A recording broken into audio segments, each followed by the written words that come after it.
Hello viewers, আজিৰ ভিডিঅ'ত কেইটামান কনফিউজিং ৱৰ্ড আলোচনা কৰিম যেনে কাস্টমাৰ ক'ত ইউজ হয় আৰু ক্লায়েন্ট ক'ত ইউজ হয়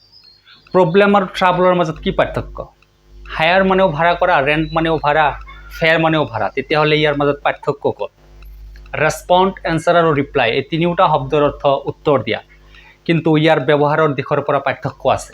আমি এই শব্দবোৰৰ সঠিক ব্যৱহাৰ জনাটো অত্যন্ত প্ৰয়োজনীয় প্ৰথমে আমি আগবাঢ়িছো কাস্টমাৰ আৰু ক্লায়েন্ট এই শব্দ দুটিলৈ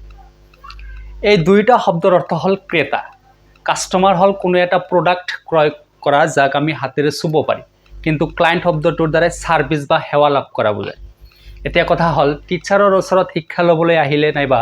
ডক্টৰৰ ওচৰত চিকিৎসা লবলৈ আহিলে কাস্টমাৰ হ'ব নে ক্লায়েন্ট হ'ব এই ক্ষেত্ৰত কাস্টমাৰো নহয় ক্লায়েন্টও নহয় টিচাৰৰ ওচৰত শিক্ষা লবলৈ আহিলে হ'ব ষ্টুডেন্ট আৰু ডক্টৰৰ ওচৰত চিকিৎসা লবলৈ আহিলে হ'ব পেশেন্ট নেক্সট আমি আনটোটা ওয়াৰ্ড লৈছো প্ৰবলেম আৰু ট্ৰাবল এই দুইটা শব্দৰ অৰ্থ হল সমস্যা কিন্তু প্ৰবলেম ক'ত ইউজ হয় আৰু ট্রাবল ক'ত ইউজ হয় জানো আহক প্রবলেম হল কাউন্টেবল যেনে I am having a problem with my laptop বা he has two major problems trouble হল আনকাউন্টেবল আৰু ইয়াৰ এক বচন বা বহু বচন নাই ট্ৰাবল ভাৰ্ব হিচাপেও ব্যৱহাৰ কৰিব পাৰি যেনে হি ট্ৰাবলস হিয়াৰ কিন্তু প্ৰবলেম কেতিয়াও ভাৰ্ব হিচাপে ব্যৱহাৰ নহয়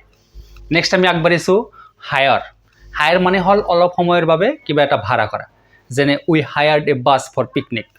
ৰেন্ট হল দীৰ্ঘ সময়ৰ বাবে ভাড়া কৰা যেনে আই ৰেন্টেড দিস হাউস ফেয়াৰ মানে হল গাড়ী মটৰত যাতায়াতৰ বাবে দিয়া ভাড়া the fair was 30 paise one way next আমি আগবাঢ়িছো ৰেসপন্ড এনসাৰ আৰু ৰিপ্লাই এই শব্দকেইটালৈ ৰেসপন্ড মানে হল শাৰীৰিকভাৱে অঙ্গি ভঙ্গি কৰি উত্তৰ দিয়া যেনে the baby is not talking but responding answer মৌখিকভাৱে কিবা প্ৰশ্নৰ উত্তৰ দিয়া যেনে the teacher asked him a question and he answered reply লিখিতভাৱে উত্তৰ দিয়া যেনে you wrote me a letter but I couldn't reply আজিৰ ভিডিঅ'ত ইমানেই hope you have understood very well if you like the video then please share follow and subscribe your support inspire me thanks